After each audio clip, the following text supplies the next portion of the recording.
رأيك فيه؟ حلو؟ حلو. ايه تاني؟ خطير. ايه تاني؟ ايه رأيك يا احمد فيه؟ ايه رأيك فيه؟ جامد؟ حلو قوي؟ عجبك؟ حبايبي السلام عليكم ورحمة الله وبركاته. ازيكم عاملين ايه؟ يا رب دايما تكونوا بخير. اتفاجئت ان النهاردة احمد حبيب قلبي ابن اخويا جه عندي النهاردة. اعمل ايه حلو؟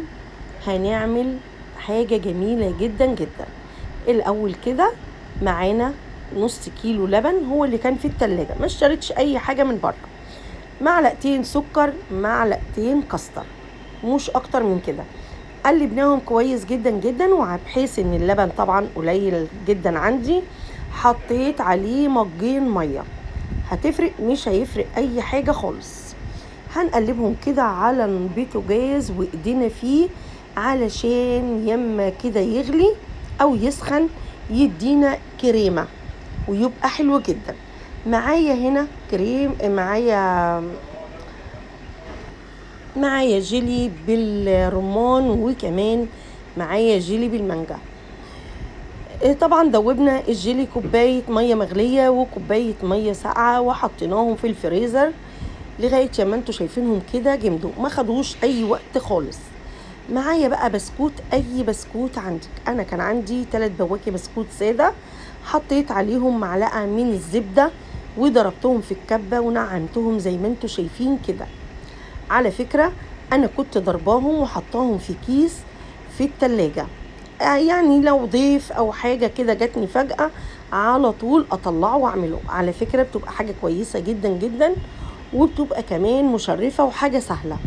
مجرد ما جه احمد قمت على طول، عايزة اقول لكم اقل من نص ساعة كان جهز وكان زي الفل.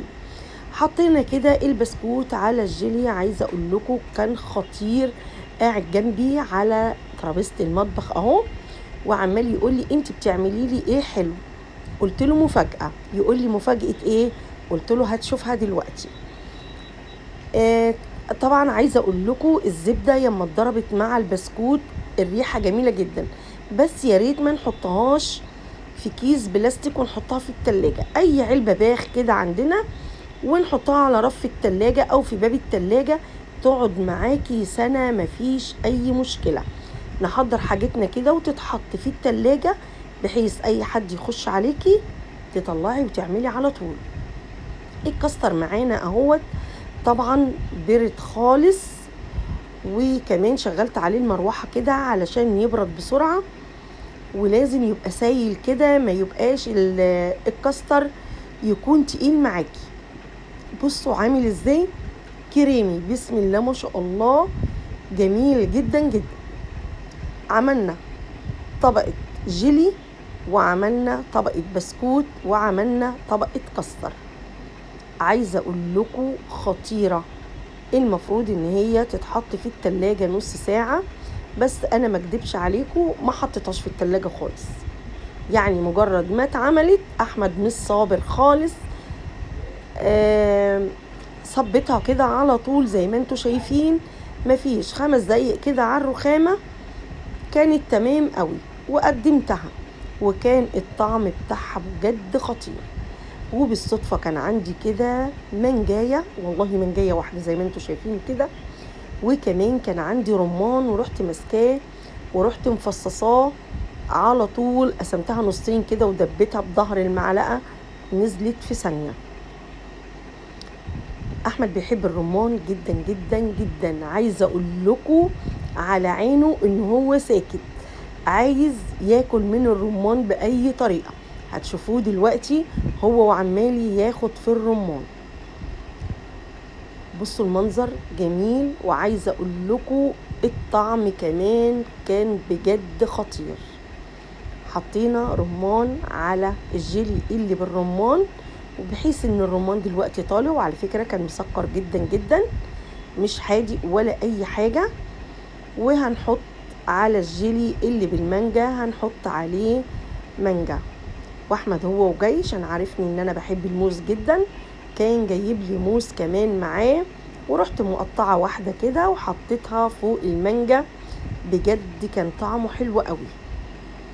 هو عمال يقول لي ريحته حلوه شممهوني كده. هنحط بقى كده المانجا. الكاستر جمد معانا، يعني مش سايح زي ما كنت انا لسه حطاه، لا خالص. هنحط كده المانجا. عايزه اقول لكم ما خدش وقت معايا، والمانجا انا ما ضربتهاش، مخليها زي ما انتم شايفينها كده.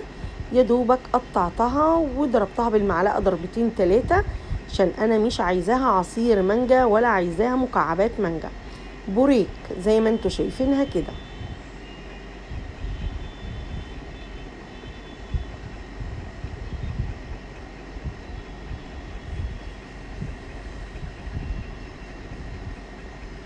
بصوا بقى الجمال والحلاوة، وعايزة اقول لكم الطعم بتاعها كمان كان خطير خطير خطير. بصوا المنظر حلو جدا، الشكل فعلا كان جميل قوي. شايفين احمد عمال ياكل في الرمان بألف هنا وشفا. اتمنى الفيديو بتاعي النهارده عمال احوش ايده وهو مصمم ان هو ياكل من الرمان.